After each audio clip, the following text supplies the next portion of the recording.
This is a Wuxia novel that is more like a rite of passage into the Wuxia genre than anything else. You fall into a few camps if you've clicked this video. One, you're currently reading Martial God Asura and you think it's something amazing.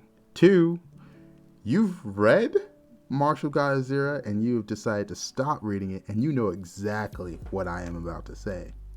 Or three, you're someone who hasn't started and you're thinking about checking it out. I'm just another reader, and before we get into the review, make sure to like, comment, and subscribe. I am about to really tear this novel apart. Before we begin, there's a few things you gotta know about Martial God Asura.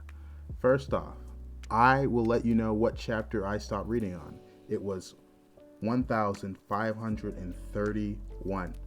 Thank you, Novel Updates, for keeping track of that for me. Now, Martial God Asura is a very popular novel.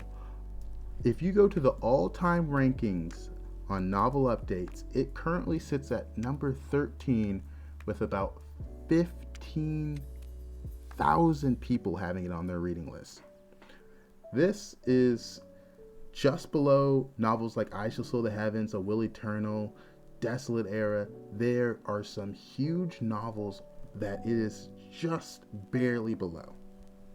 And on top of that, it is currently sitting at 5,471 chapters at the time of this recording. Not only is it one of the most popular novels out there in the Wuxia genre, it is also one of the longest of the Wuxia genre, because those novels I mentioned that are just slightly above it have less than half the chapters of this novel.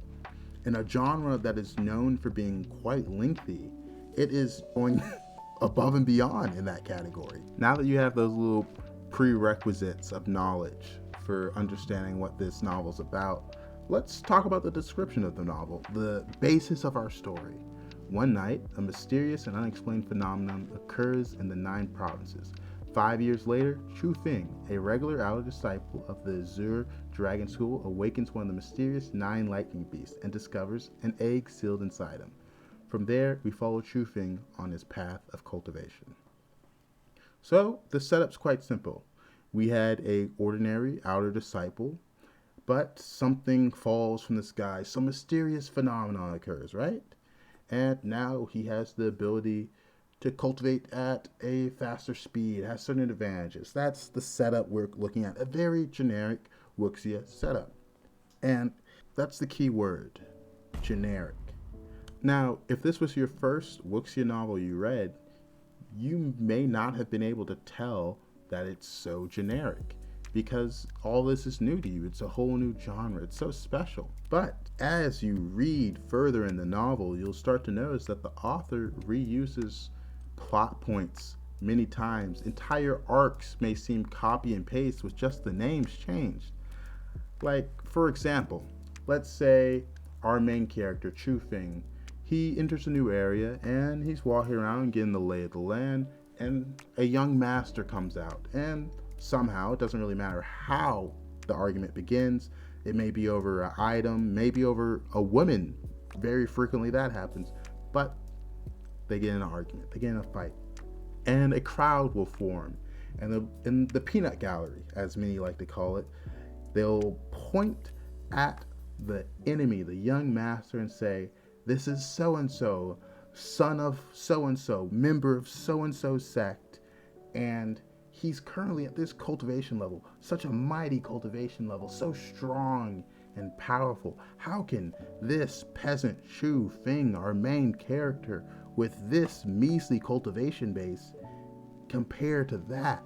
How will we ever face him in combat?" And of course, they're just setting up the peanut gallery to be in shock when Chu Feng somehow magically overcomes him. It's not that special. And oftentimes, the jade beauty that they are fighting over is just going to be thrown into his harem to barely have any speaking roles, barely have a personality whenever she comes up. That's different than the other girls in his harem. It's quite sad how repetitive this novel becomes. Now, this repetitiveness was a reason I dropped this novel, but it wasn't the main reason.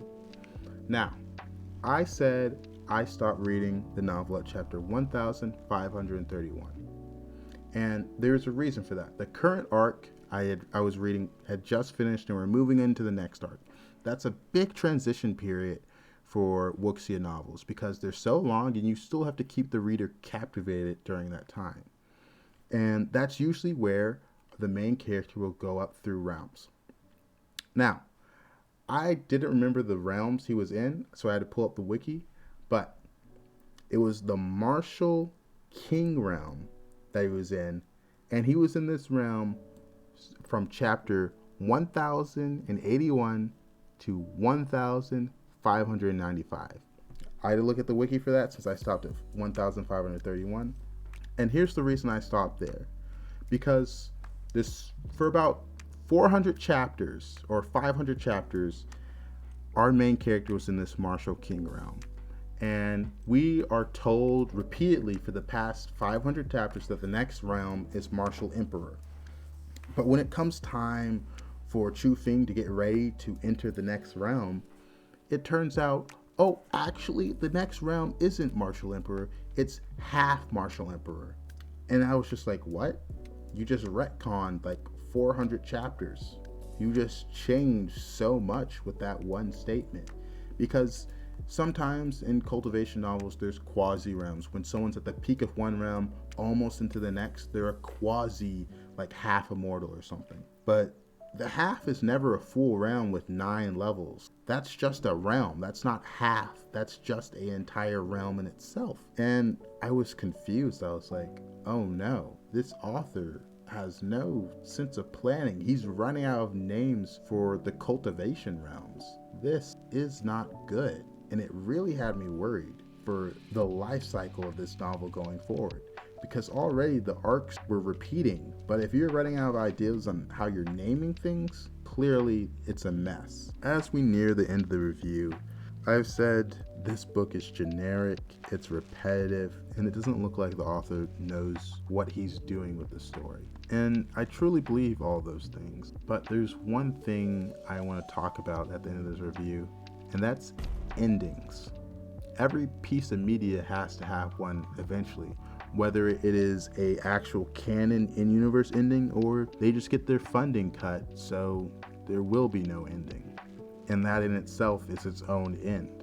When I look at something like MGA with 5,000 plus chapters, I see a money-making machine where once it stops making money, the author will stop writing. Will he care enough to write an ending? Hopefully, maybe. Maybe he'll put something out just to satisfy the fans a little bit. Or maybe he'll just start writing the next book so he can start making money with the next cash cow. You really have to consider these things in such a long-form genre like Wuxia. Because at the end of the day, you don't want to waste your time, or you don't want to feel like you wasted your time. I always think back to how popular Game of Thrones was, how people called it the best show ever, and then it just had a bad end, and people don't remember it as fondly as I think they should. Now, I never watched the show, but just from that, as an outsider in that community looking in and seeing how much they hated the ending for the show, I kind of get the idea that it's a bad show from what they tell me. MGA isn't as special as that. Its journey isn't good, so the ending's probably not going to be good either. I usually give a rating at the end of these novels, but it won't be a high one. It's my first 0 out of 10. I would never suggest someone read this novel. You may stumble upon it as your first Wuxia novel just due to how popular it is, but it's not worth it. It's a lot to put in with those 5,000 plus chapters, and the reward just isn't enough. There's so many other great novels out there. Jin is one of my favorite authors, and that's because the novels are long, don't get me wrong, but they usually have a good ending that it feels like it wraps up most of that story. I mean, Renegade Immortal, Ashes of the Heavens, Pursue the Truth, A Will Eternal, those are 4 really solid Wuxia novels that I think you should probably read before you do something like this, something generic. Now, I'm just another reader. Thank you for watching. You've made it to the end of the video. consider watching another video or maybe subscribing. I try to release a video every Monday, but I'm in my last semester of college, so my schedule can get quite hectic at times. Thank you for watching, and leave any suggestions on what you think I should read and review.